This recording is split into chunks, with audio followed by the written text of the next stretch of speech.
Hello, and welcome to my first video in this format. Because I find myself to be a very interesting person, I want to share with you, my community, some of the stuff which interests me and has helped me grow as a person. These things include myths, literature, philosophy, and concepts in design. In this first episode, I want to talk about a play I recently discovered and became rather obsessed with.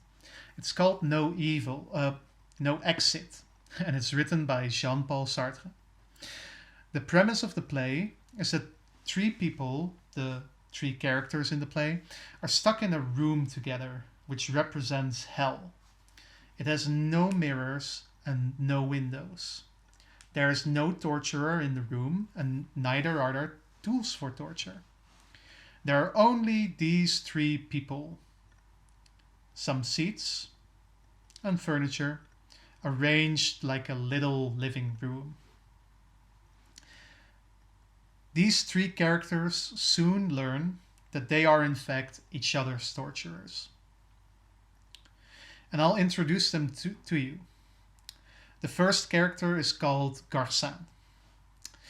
Garcin in life was a pacifist, and he likes to think of himself as a hero. He died when he was caught deserting his country, and in hell, in the afterlife, he needs to know if he was a hero standing by his conviction or if he was a coward and his convictions came as a product of this cowardice. The second character is Inez.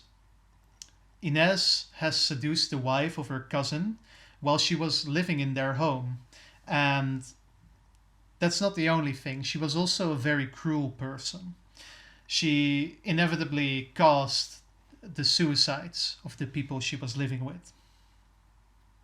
In hell, she becomes enamored and falls in love with the third person in the room, a woman called Estelle. Estelle is in hell because she killed her illegitimate baby. She came from rags and married into riches, and had always been desired by her husband and the other men around her for her looks. She had an affair with another young man, the father of the baby, and he also decided to take his own life when she killed their child. In hell, she seeks confirmation by Garcin. But he cannot offer her this. Garcin is too preoccupied with his own dilemmas. Even if Estelle says he doesn't look like a coward to her, he cannot believe her because she would say anything for him to start and desire her. So he needs the confirmation he seeks from Inez. Inez, however, will not grant him this satisfaction. She doesn't like Garcin, and she believes he's an obstacle in her advances towards Estelle. She could confirm Estelle as desirable. However, Estelle is simply not interested in her, and she desires to be confirmed by Garcin, a man, like she has been desired and confirmed by men in life. It is a never-ending triangle.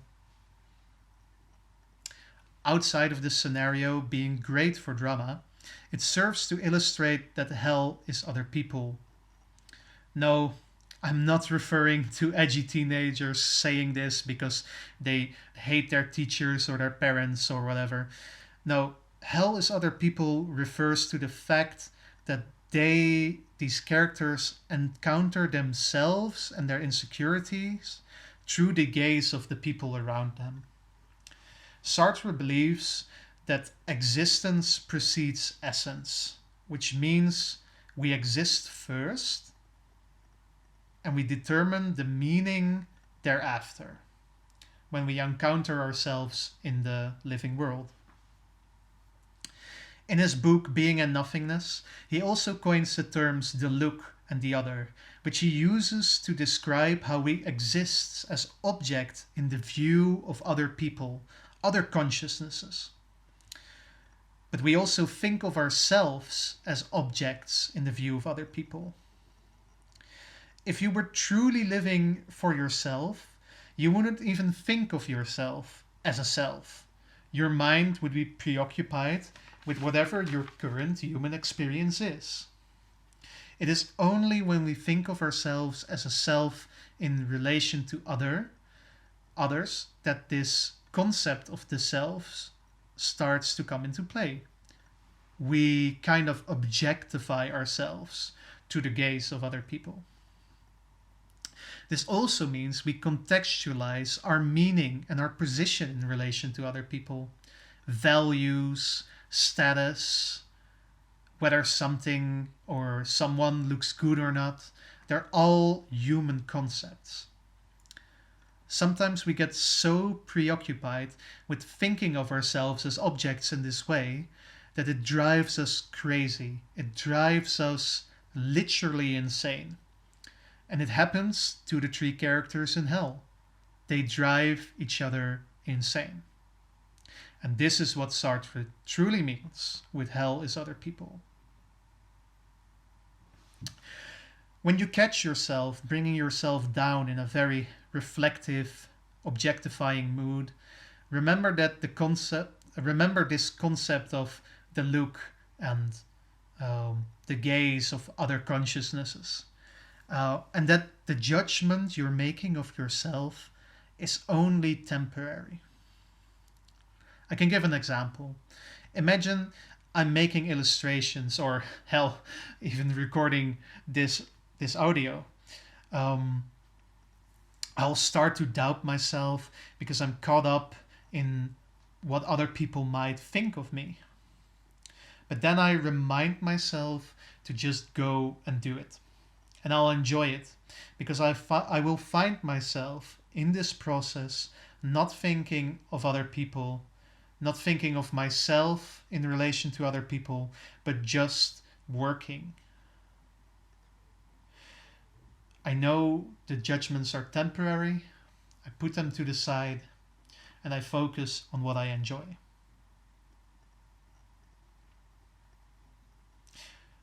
I hope this explanation of the play has piqued your interest. I recommend looking it up on YouTube and watching some of the interpretations many theaters have put out there. They are usually only like an hour or an hour and a half long. It might be more educational than watching a random show on television. And you might even find yourself to enjoy it. I also hope it has helped you in some way and that you might try and think of this concept when you find yourself in a too reflective situation. Let me know what you think. For further notice, as you might have discovered, my microphone is not of the best quality. I'm using the internal microphone in my computer, but I might be borrowing one from school soon or investing some money in a real microphone if this stuff works out. I'm also still experimenting with the video. You're enjoying a little time lapse of a drawing I made right now. But I might consider showing you my ugly mug talking into the camera if you think you would enjoy that. Please also let me know in the comments. So, I hope you have enjoyed me rambling on about this, and I'll meet you in the next video.